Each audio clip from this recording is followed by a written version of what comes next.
대개는 이제 건조를 하게 되는데 이 피부는 열에 약하죠. 그래서 이제 동결 건조라는 방법을 통해서 이 진피를 처리를 하게 되고요.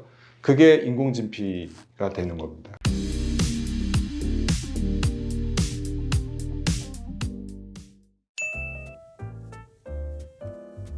네, 이제 수술 후에 코끝이 빨개지는 경우는 덜어 있습니다. 왜냐하면 우리 피부도 꼬집으면 빨개지잖아요.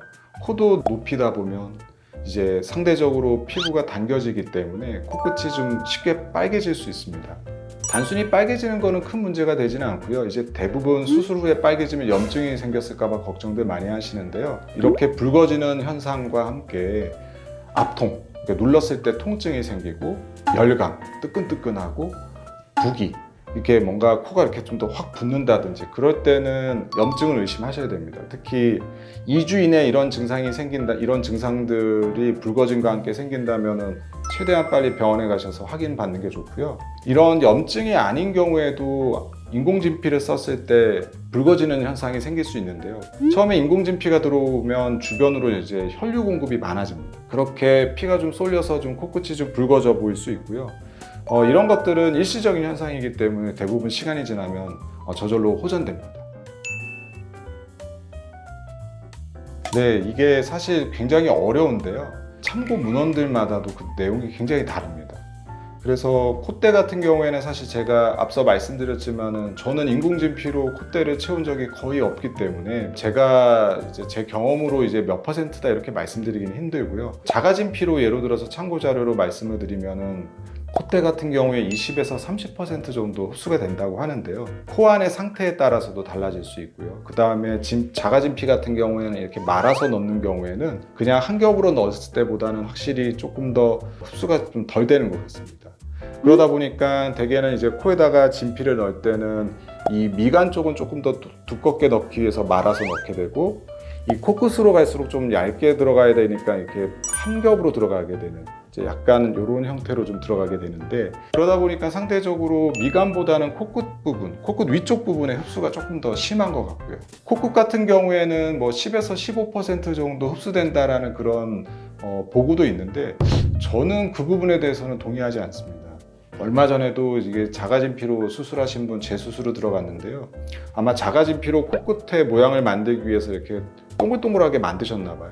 열고 들어갔더니 실밥은 엄청나게 많이 나오는데 진피가 거의 없더라고요. 이게 확실히 조직의 손상이 심한 부위라든지 피부가 얇은 부분은 확실히 흡수가 좀 더 많이 되고요.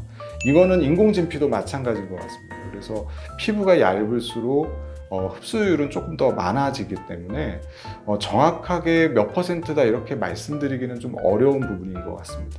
그래서 저는 인공진피를 사용할 때도요, 코끝에 사용할 때 이것을 통해서 볼륨을 만들 목적으로 사용을 하게 되면은 1, 2년 후에는 분명히 흡수가 되기 때문에 원치 않는 결과를 만날 가능성이 많기 때문에 대개는 연골로 최대한 모양을 다 완성을 시켜 놓고 진피는 예로 들어서 피부를 저는 옷으로 비유를 많이 하는데 옷이 얇아서 속옷이 비치는 분들에게 이렇게 가디건을 하나 걸쳐주는 그런 개념으로 이렇게 사용을 하고 있습니다. 이거는 사실 답이 정해져 있는 것 같습니다. 아무래도 자가진피가 훨씬 더 좋고요. 물론 자가진피도 흡수는 되지만 인공진피보다는 흡수가 조금은 더 적은 것 같습니다. 그 이유는 앞서 말씀드렸지만은 이 진피를 동결 건조 처리 과정에서 아무래도 조직에 좀 손상이 갈 수밖에 없고요. 그래서 바로 채취를 해서 사용하는 자가진피보다는 흡수가 조금 더 되는 것 같습니다. 아무래도 염증이나 그렇게 좀 조직 손상이 심한, 그러니까 컨디션이 조금 상대적으로 떨어지는 곳에서는 아무래도 이런 염증이라든지 감염에 좀 더 견딜 수 있는 힘은 자가진피가 좀 더 있겠죠. 뭐 여러 면에서 봤을 때 인공진피보다는 자가진피가 좀 더 좋은 재료라고 생각합니다. 대개 인공진피가 우리 몸 안에 들어가면은 3일 정도 지나면 이제 혈관들이 차 들어가기 시작하고요. 한 달 정도 되면은 이제 주변 조직과 이제 유착이 돼버립니다. 그래서 제거가 쉽지는 않습니다. 코끝 같은 경우에는 상대적으로 좀 제거가 어느 정도는 용이한데요. 이제 문제는 콧대인 것 같습니다. 가끔 보면은 유튜브 영상 보시고 개인적으로 물어보시는 의료진도 계셔서 말씀을 드리자면은 피부가 굉장히 얇은데 이제 수술할 때 이렇게 열어서 보면은 인공진피가 보이거든요. 그러면은 이거 이렇게 조금 불려가지고 뗄 수 있지 않을까 하는데 이거 굉장히 위험하고요. 오히려 그렇게 해서 콧대 피부에 손상이 가버리면 수술하고 나서 기존 바닥 조직에 그냥 다 엉겨 붙어버립니다. 완전히 함몰처럼 쫙 생겨버리는데 그렇게 돼버리면은 사실 교정도 굉장히 힘들어지기 때문에 그런 무리하게 제거를 하시는 거는 조금 지양하시는 게 좋을 것 같습니다.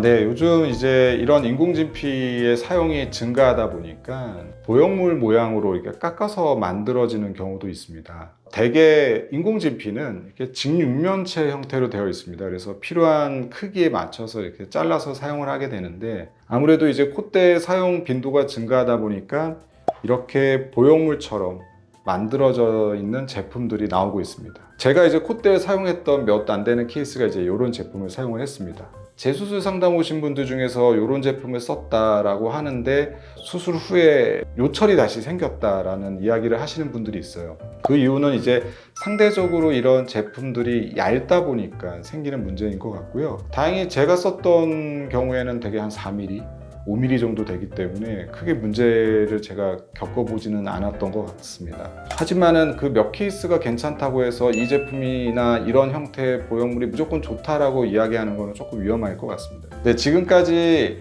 인공진피에 대해서 말씀드렸습니다. 더 궁금하신 부분들도 있으실 텐데요.